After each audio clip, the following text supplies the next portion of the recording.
والفجر وليال عشر والشفع والوتر والليل إذا يسر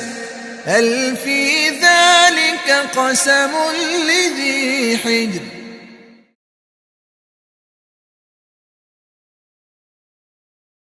وَلِلَّهِ الْأَسْمَاءُ الْحُسْنَى فَادْعُوهُ بِهَا وَذَرُوا الَّذِينَ يُلْحِدُونَ فِي أَسْمَائِهِ سَيُجْزَوْنَ مَا كَانُوا يَعْمَلُونَ۔ السلام علیکم ورحمۃ اللہ وبرکاتہ۔ کیا حال ہے آپ سب کا؟ الحمدللہ۔ نحمدہ ونصلی علی رسولہ الکریم، اما بعد فاعوذ باللہ من الشیطان الرجیم، بسم اللہ الرحمن الرحیم۔ رب اشرح لی صدری ویسر لی امری واحلل عقدۃ من لسانی یفقہوا قولی رب زدنی علما۔ آج ہم نے سورۃ الاعراف کی آیت نمبر 180 کی تلاوت سنی۔ وَلِلَّهِ الْأَسْمَاءُ الْحُسْنَى، اور اللہ کے لیے ہیں سارے خوبصورت نام، فَادْعُوهُ بِهَا، تو اس کو پکارو اسی کے ان ناموں کے ذریعے سے، وَذَرُوا الَّذِينَ، اور چھوڑ دو ان لوگوں کو، یلحدون فی اسمائہ، جو الحاد کرتے ہیں، ٹیڑھ اختیار کرتے ہیں اللہ تعالیٰ کے ناموں میں، سَیُجْزَوْنَ مَا كَانُوا يَعْمَلُونَ، ان قریب وہ بدلہ دیے جائیں گے اس کا جو وہ کرتے رہے۔ اب یہاں پر قرآن حکیم میں سورۃ الاعراف کی اس آیت کے علاوہ 3 اور مقامات پر اسماء حسنہ کا ذکر ہے۔ سورہ الاسراء آیت نمبر 110 میں اللہ سبحانہ وتعالیٰ فرماتے ہیں، قُلِ ادْعُوا اللَّهَ أَوِ ادْعُوا الرَّحْمَٰنَ،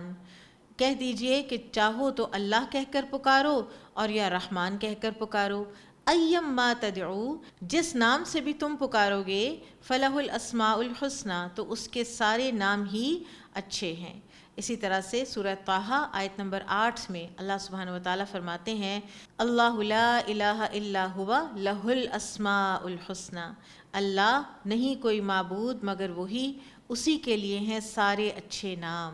اور پھر سورۃ الحشر کی خوبصورت آیات مبارکہ، هو اللہ الخالق البارئ المصور لہ الاسماء الحسنى، وہ اللہ ہے جو الخالق ہے، پیدا کرنے والا، البارئ ہے، نئے سرے سے پیدا کرنے والا، المصور ہے، صورت گری کرنے والا،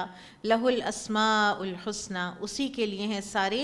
بہترین نام، یسبح لہ ما فی السماوات والارض، اسی کی تسبیح کر رہی ہے ہر وہ چیز جو آسمانوں اور زمین میں ہے، وَهُوَ الْعَزِيزُ الْحَكِيمُ، اور وہ غلبے والا اور حکمت والا ہے۔ اب ان آیات مبارکہ میں یہ بیان ہوا ہے کہ اللہ سبحانہ وتعالیٰ کے تمام نام ہی اچھائی میں اور جمال میں نہیں، کہ اللہ سبحانہ وتعالیٰ کے تمام نام ہی اچھائی میں کمال کو پہنچے ہوئے ہیں۔ اور یہ جو لفظ حسنہ استعمال ہوا ہے یہ احسن کی جمع ہے، اور یہ اسم تفضیل ہے، یعنی یہ سپرلیٹو ڈگری پر ہے، مبالغے کا صیغہ ہے کہ اللہ سبحانہ وتعالیٰ کے سارے نام الحسنہ کے لیول پر خوبصورت ہیں اور مکمل ہیں، اور اللہ سبحانہ وتعالیٰ کی ذات اقدس اور اللہ سبحانہ وتعالیٰ کی تمام اسماء و صفات سب سے بڑھ کر کمال کے حامل ہیں، اور اسی وجہ سے اللہ تعالیٰ کے تمام ذاتی اور صفاتی ناموں کو الحسنہ قرار دیا گیا ہے۔ نہ کوئی دوسرا نام ان ناموں کے قائم مقام ہو سکتا ہے اور نہ ہی ان کا معنی ادا کر سکتا ہے۔ اب سورۃ الاعراف میں اللہ سبحانہ وتعالیٰ نے ایک خاص حکم دیا ہے کہ اللہ تعالیٰ کو اس کے اسماء حسنہ کے ذریعے سے پکارو۔ اسماء حسنہ کے ذریعے سے اللہ تعالیٰ کو پکارنا ایک ایسا وسیلہ ہے کہ جس کے ذریعے سے انسان کی دعائیں قبول ہوتی ہیں، اور نبی صلی اللہ علیہ وسلم نے ہمیں بہت سی ایسی دعائیں بتائی ہیں کہ جن میں اسماء حسنہ کے وسیلے سے اللہ تعالیٰ کو پکارا جاتا ہے اور پھر انشاءاللہ وہ دعائیں قبول ہوتی ہیں۔ ان کا ذکر ہم ابھی کریں گے۔ اسماء حسنہ کے بارے میں یہ جان لینا ضروری ہے کہ اسماء حسنہ ان لمیٹڈ ہیں، اللہ سبحانہ وتعالیٰ کے نام انفینٹ ہیں۔ نبی صلی اللہ علیہ وسلم نے ہمیں ایک دعا سکھائی جس سے ہمیں یہ پتہ چلتا ہے کہ اللہ سبحانہ وتعالیٰ کے نام انفینٹ ہیں۔ عبداللہ بن مسعود رضی اللہ عنہ بیان کرتے ہیں کہ نبی اکرم صلی اللہ علیہ وسلم نے فرمایا کہ کسی بھی بندے کو غم یا پریشانی آتی ہے تو وہ کہے اللہم انی عبدک ابن عبدک وابن امتک ناصیتی بیدک، اے اللہ میں تیرا بندہ ہوں، تیرے بندے کی اولاد ہوں، تیری بندی کی اولاد ہوں، اور میری پیشانی تیرے ہاتھ میں ہے، مادن فی حکمک، میرے بارے میں تیرا حکم چلتا ہے، عدل فی قضاؤک، میرے بارے میں جو بھی تو فیصلہ کرے وہ عدل پر مبنی ہوتا ہے، اسألک بکل اسم ھو لک، میں تجھ سے سوال کرتا ہوں تیرے ہر نام کے وسیلے سے، سمیت بہ نفسک، وہ نام جو تو نے اپنے لیے پسند فرمایا، او انزلتہ فی کتابک، یا تو نے اس نام کو اپنی کتاب میں نازل فرمایا، او علمتہ احدا من خلقک، یا تو نے وہ سکھایا کسی ایک کو بھی اپنی مخلوق میں سے، او استأثرت بہ فی علم الغیب عندک، اور یا تو نے علم الغیب میں اس کو اپنے پاس ہی رکھا، ان تجعل القرآن ربیع قلبی، کہ تو قرآن کو میرے دل کی بہار بنا دے، ونور الصدری، اور میرے سینے کا نور بنا دے، وجلاء حزنی، اور میرے غموں کو دور کرنے والا بنا دے، وذہاب ہمی، اور میرے غم کو دور کرنے والا بنا دے، الا اذهب اللہ ہمہ وحزنہ وابدلہ مکانہ فرحا، اور اللہ تعالیٰ اس دعا کے بدلے میں اس کے غم کو، اس کے خوف کو، پریشانیوں کو دور کر دیتے ہیں اور اس کے لیے غم کی جگہ خوشی لے آتے ہیں۔ سو اللہ سبحانہ و تعالیٰ کے نام انفینٹ ہیں۔ تو یہاں پر ایک سوال پیدا ہوتا ہے کہ وہ جو حدیث ہے کہ اللہ تعالیٰ کے 99 نام ہیں اور جس نے ان کو شمار کیا تو وہ جنت میں داخل ہو جائے گا، تو پھر کیا اللہ تعالیٰ کے صرف 99 نام ہیں؟ تو اللہ سبحانہ و تعالیٰ کے 99 ناموں تک اگر اتنی معرفت کسی نے حاصل کر لی اللہ تعالیٰ کی تو وہ دخل الجنہ، وہ جنت میں داخل ہو جائے گا، کیونکہ اللہ کی معرفت کا مطلب یہ ہے کہ اللہ سے محبت ہوگی، اور اس کا مطلب یہ ہے کہ انسان اللہ سبحانہ و تعالیٰ کی رضا اور خوشی کے کام کرے گا۔ تو اس دعا سے ہمیں یہ معلوم ہوا کہ اللہ تعالیٰ کے نام انفینٹ ہیں، اور قرآن اور حدیث میں بہت سے نام موجود ہیں، اور ان ناموں کے ذریعے سے اللہ تعالیٰ کو پکارنا اور دعائیں کرنا دعاؤں کی قبولیت کا ایک بہت اہم ذریعہ ہے اور بڑا ہی بابرکت ذریعہ ہے۔ پھر ہم یہ بھی دیکھتے ہیں کہ اللہ سبحانہ و تعالیٰ کے ناموں میں سے کچھ نام دوسرے ناموں سے زیادہ افضل ہیں۔ افضل ترین نام اللہ ہے، اور اس کے ذریعے سے بھی دعائیں قبول ہوتی ہیں، اور بہت سے انبیاء کرام نے جو دعائیں کی ہیں وہ اللہم سے ہی شروع ہوتی ہیں۔ اسی طرح سے رب، ربنا، ربی، آپ دیکھیے کہ سب سے زیادہ دعائیں جو انبیاء کرام کی ہیں وہ ربنا اور ربی کہہ کر شروع ہوتی ہیں۔ ربی لا تذرنی فردا وانت خیر الوارثین، ربنا هب لنا من ازواجنا وذریاتنا قرۃ اعین واجعلنا للمتقین اماما، عباد الرحمن کی دعا کہ اے ہمارے رب، اے میرے اللہ، یہ کہہ کر جب بھی انسان اللہ تعالیٰ سے دعا کرتا ہے تو اللہ تعالیٰ ضرور اس کو شرف قبولیت بخشتے ہیں۔ اسی طرح سے اللہ تعالیٰ کا نام الحی اور القیوم باقی ناموں سے زیادہ فضیلت والا ہے، اور یہی اسم اعظم ہے، اور اسم اعظم کے ذریعے سے دعائیں قبول ہوتی ہیں۔ ایک حدیث سے ہمیں پتہ چلتا ہے کہ اسم اعظم وہ نام ہیں کہ جو سورۃ البقرہ میں، سورہ آل عمران میں اور سورہ طٰہٰ میں آئے ہیں، اور وہ یہی ہیں۔ سورۃ البقرہ میں آیت الکرسی میں اللہ لا الہ الا هو الحی القیوم، اور اسی طرح سے سورہ آل عمران کی ابتداء میں الف لام میم اللہ لا الہ الا هو الحی القیوم، اور سورہ طٰہٰ میں اللہ سبحانہ و تعالیٰ فرماتے ہیں وعنت الوجوہ للحی القیوم۔ سو الحی اور القیوم، الحی زندہ، اور اللہ تعالیٰ کی جو حیات ہے وہ ہماری حیات پر قیاس نہیں کی جا سکتی۔ اللہ سبحانہ و تعالیٰ کس طرح کی حیات رکھتے ہیں، حی لا یموت ہیں، اللہ سبحانہ و تعالیٰ کو موت نہیں آتی۔ اس دنیا میں جتنی بھی زندگیاں ہیں وہ سب کی سب امپرفیکٹ ہیں، ان سب کو زوال ہے، ان سب کو موت ہے، ان سب نے ختم ہونا ہے۔ اور اسی طرح سے اللہ تعالیٰ القیوم ہے، یعنی قائم ہے، وہ ہستی جو خود قائم ہے اور اپنے آپ کو قائم رکھنے میں اس کو کسی کی مدد کی ضرورت نہیں، اور دوسروں کو بھی قائم رکھے ہوئے ہے، ان کی ہر ضرورت اللہ سبحانہ و تعالیٰ پوری کرتے ہیں۔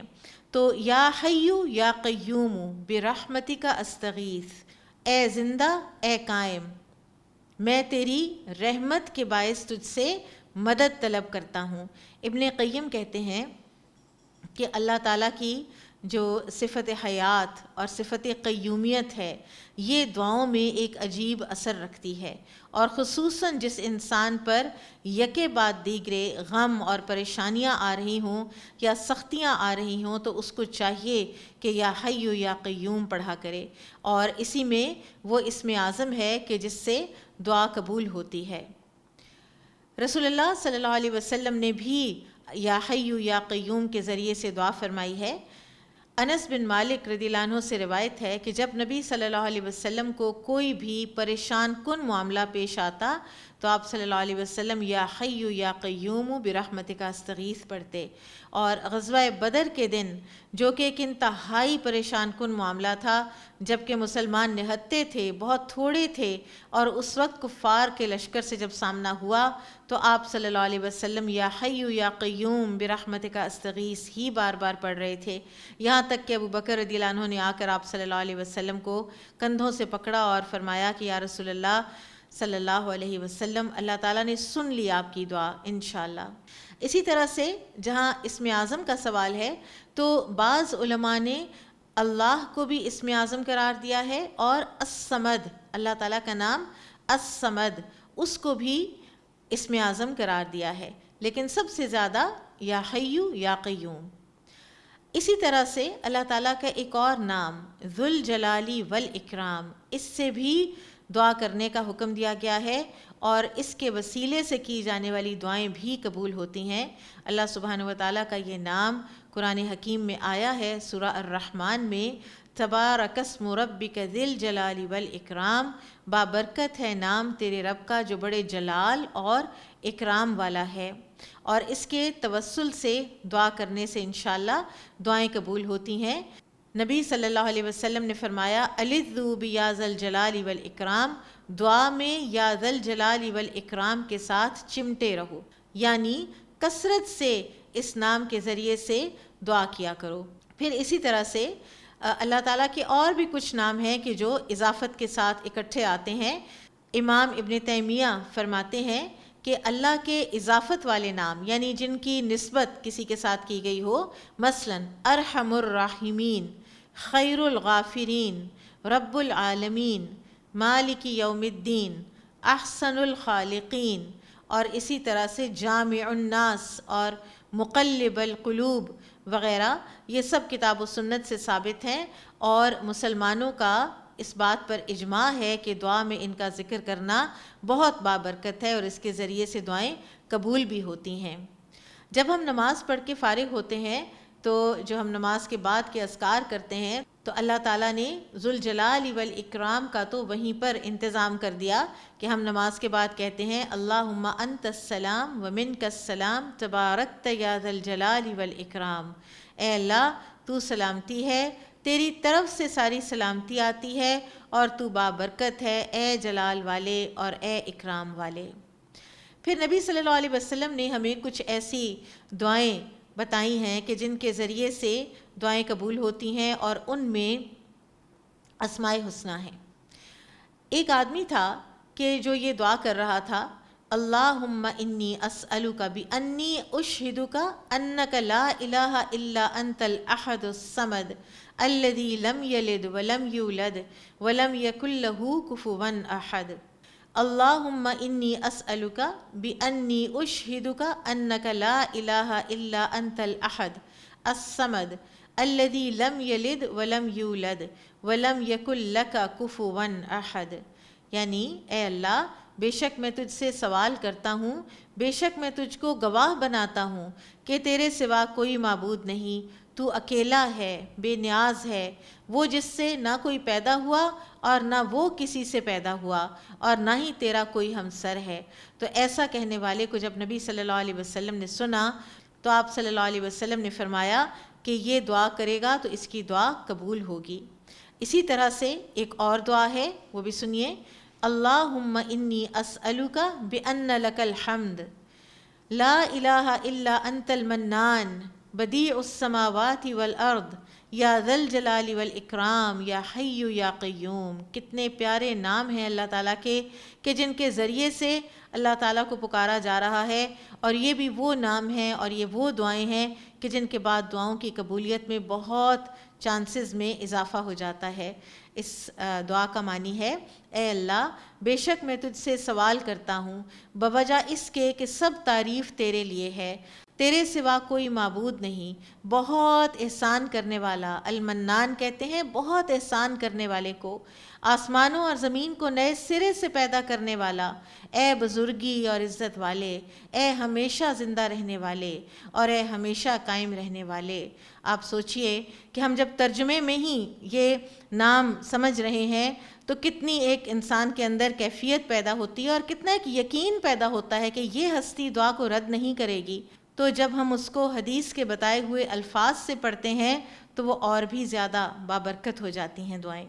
اسی طرح سے صحیح بخاری اور صحیح مسلم میں روایت ہے کہ عبداللہ بن عباس رضی اللہ عنہما کہتے ہیں کہ رسول اللہ صلی اللہ علیہ وسلم تکلیف کے وقت فرمایا کرتے تھے: لا الہ الا اللہ العظیم الحلیم، لا الہ الا اللہ رب العرش العظیم، لا الہ الا اللہ رب السماوات ورب الارض ورب العرش الکریم.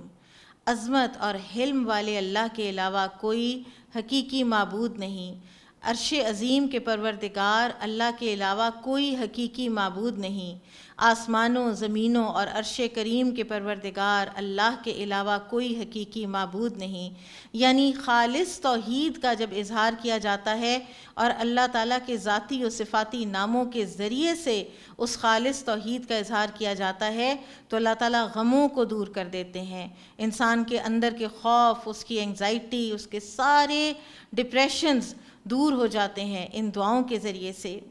ہم جو یہ علم پڑھتے ہیں سائیکالوجی، تو اصل میں اس کا جو معنی ہے وہ ہے سول کی اسٹڈی، روح کی اسٹڈی. اب آ کر تو یہ ایک سبجیکٹ ایسا بن گیا ہے کہ جس کو گاڈ لیس سبجیکٹ کہنے لگ گئے ہیں، حالانکہ اس کی ابتدا تو سول کی اسٹڈی سے ہوئی تھی، روح کی اسٹڈی سے ہوئی تھی. اور اب تو روح کا جو کانسیپٹ ہے وہ اس سبجیکٹ میں سے بالکل ہی نکال دیا گیا ہے. ورنہ اگر اسلامک پازیٹیو سائیکالوجی کے ذریعے سے ڈپریشن کو ٹریٹ کیا جائے تو اللہ تعالیٰ کے ذاتی و صفاتی ناموں کے ذریعے سے جو دعائیں ہیں وہ بہت سے غموں اور انگزائٹیز اور ڈپریشنز کا دور کرنے کا باعث ہیں. اسی طرح انس رضی اللہ عنہ سے روایت ہے کہ رسول اللہ صلی اللہ علیہ وسلم کو جب بھی کوئی غم لاحق ہوتا تو آپ صلی اللہ علیہ وسلم یا حی یا قیوم برحمتک استغیث فرمایا کرتے. اسماء بنت امیس رضی اللہ عنہا کہتی ہیں کہ مجھے رسول اللہ صلی اللہ علیہ وسلم نے فرمایا: کیا میں تمہیں ایسے کلمات نہ سکھاؤں جو تم تکلیف کے وقت کہو؟ اور وہ کیا ہیں؟ اللہ اللہ ربی لا اشرک بہ شیئا، اللہ اللہ جو رب ہے میرا، میں اس کے ساتھ کسی کو شریک نہیں ٹھہراتی. آپ دیکھیں خالص توحید کا اعلان انسان کے دل سے غم اور رنج کو دور کر دیتا ہے. خالصتاً اللہ تعالیٰ کے ذاتی ناموں سے اللہ تعالیٰ کو پکارنا انسان کے اندر ایسی تبدیلی لاتا ہے جو اس کے اپنے ہی ذات کی ویل بینگ کے لیے بہت فائدہ مند ہوتی ہے. اب ہم یہاں پر لیٹسٹ ریسرچ کے حوالے سے ایک بات کرنا چاہیں گے، اور وہ ہے پازیٹیو سائیکالوجی کی پازیٹیو ایموشنز کی ریسرچ. پازیٹیو سائیکالوجی کے ریسرچرز کا یہ کہنا ہے کہ کچھ پازیٹیو ایموشنز، کچھ ایسے جذبات ہوتے ہیں کہ وہ اگر انسان کے اندر پائے جائیں تو وہ اس کو خوش رکھتے ہیں، وہ اس کی ویل بینگ میں اضافہ کرتے ہیں. انہی پازیٹیو ایموشنز میں سے ایک ایموشن ہے او یعنی کسی کے روب میں آنا، کسی کے دبدبے میں آ جانا. تو یہ اگر آپ کے اوپر کسی کا روب ہوگا تو پھر آپ کی ویل بینگ میں اضافہ ہوگا، کیونکہ آپ کو پتہ ہوگا کہ کوئی ایسی ہے، کوئی ہستی، کوئی ایسی چیز کہ جو مجھ سے ابو ہے، کہ جس کو میں لک اپ کر سکتا ہوں. اب کیونکہ یہ سارے کا سارا فیلڈ اس وقت جن سائیکالوجسٹ نے اس کو پروموٹ کیا اور اس کی تھیریز بنائیں وہ یا ایتھیسٹ ہیں اور یا ایگنوسٹکس ہیں.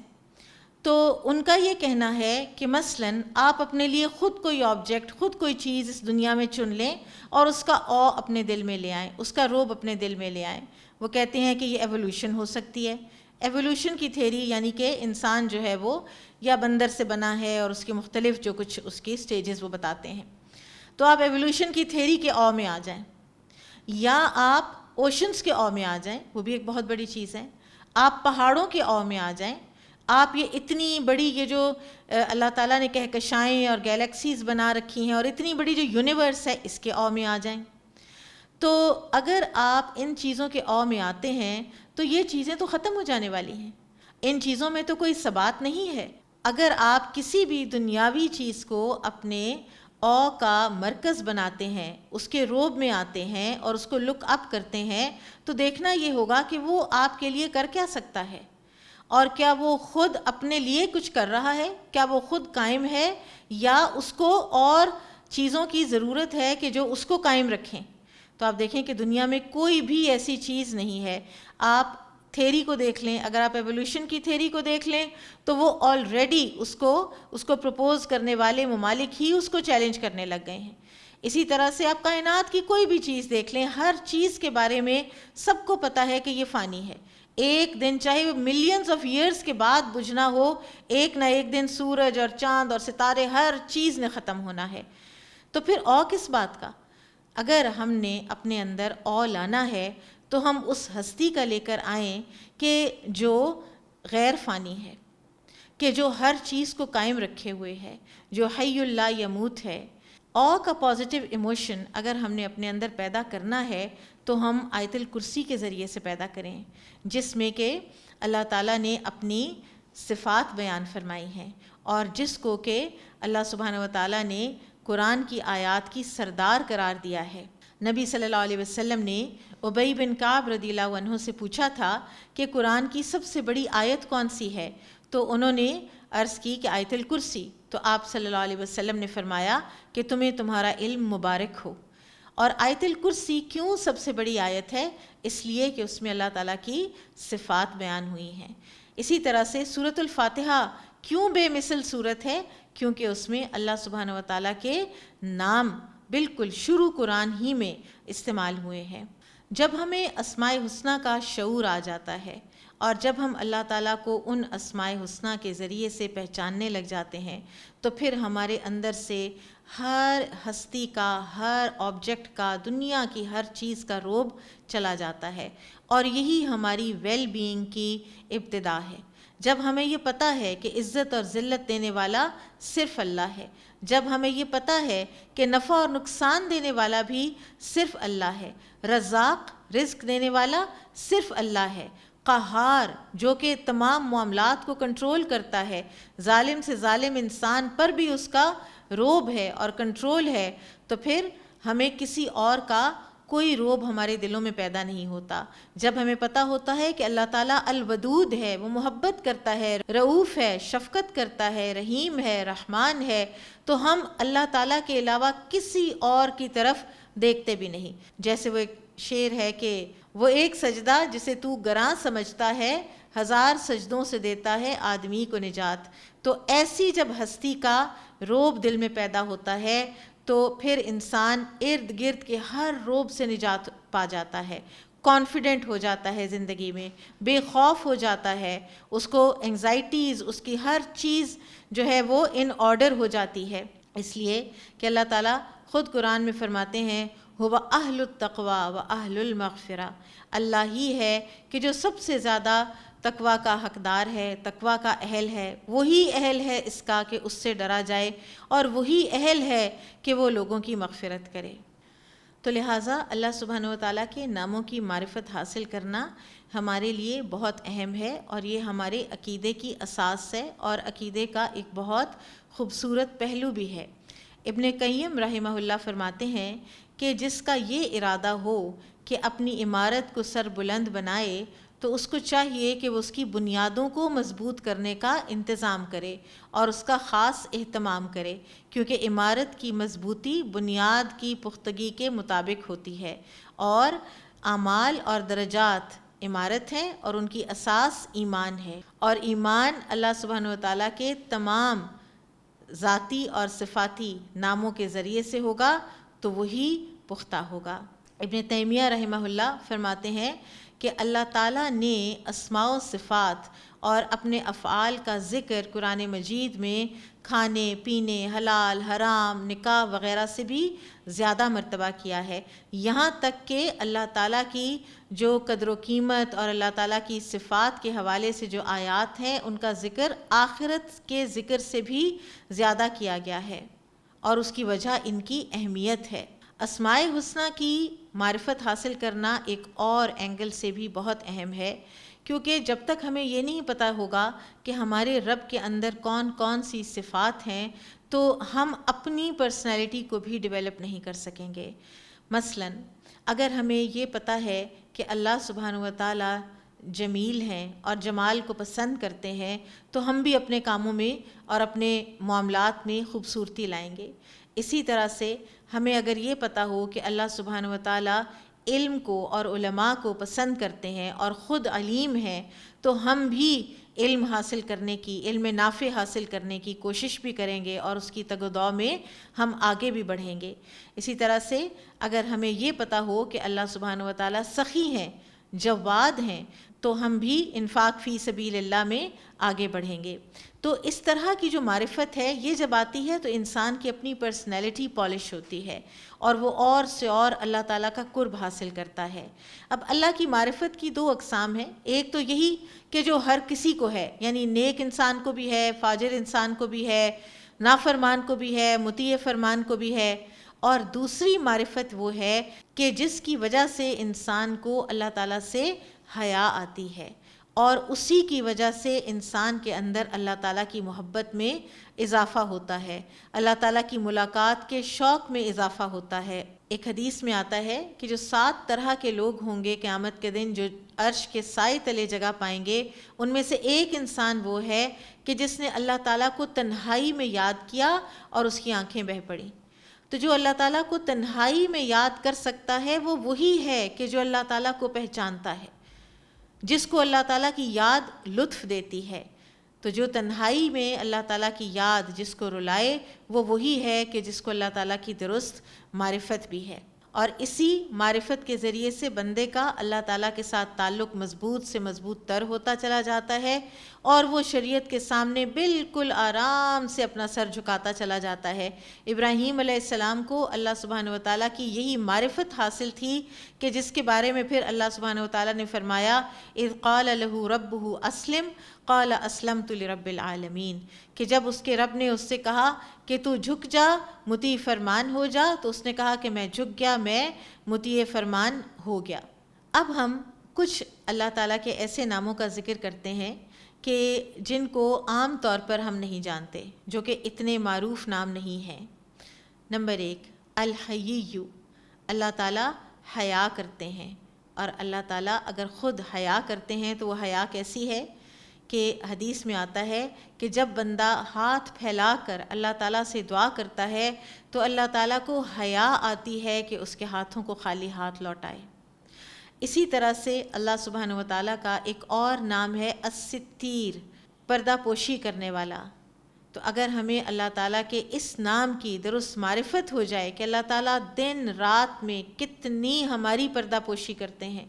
کتنے ہمارے گناہوں پر پردہ ڈالتے ہیں، کتنی ہمارے دلوں میں ایسی چیزیں ہیں کہ اگر وہ لوگوں کو پتہ چل جائیں تو ہو سکتا ہے کہ ہماری عزتیں ہی خاک میں مل جائیں، تو اللہ تعالیٰ اس کی پردہ پوشی کرتے ہیں، اس لیے کہ اللہ تعالیٰ الستیر ہیں۔ پھر اسی طرح سے اللہ تعالیٰ الدیان بھی ہیں، یعنی بدلہ دینے والے۔ تو اللہ تعالیٰ اگر الدیان ہے تو ہمیں ڈرتے رہنا چاہیے کہ ہر بات کا، ہر چیز کا اللہ تعالیٰ کو علم ہے، اللہ تعالیٰ کو پتہ ہے، تو اللہ تعالیٰ جب ہم اس کا بدلہ دیں گے تو ایسا نہ ہو کہ ہم اس دن خسارے میں رہیں۔ اور آخر میں العمل بالآیات، اللہ تعالیٰ کو اس کے خوبصورت ناموں سے پکاریں جیسا کہ اس کی شایان شان ہے۔ مثلا آپ کہہ سکتے ہیں یا رحیم مجھ پہ رحم فرما، یا شکور میری نیکیاں قبول فرما۔ شکور قدردان کو کہتے ہیں، تو میری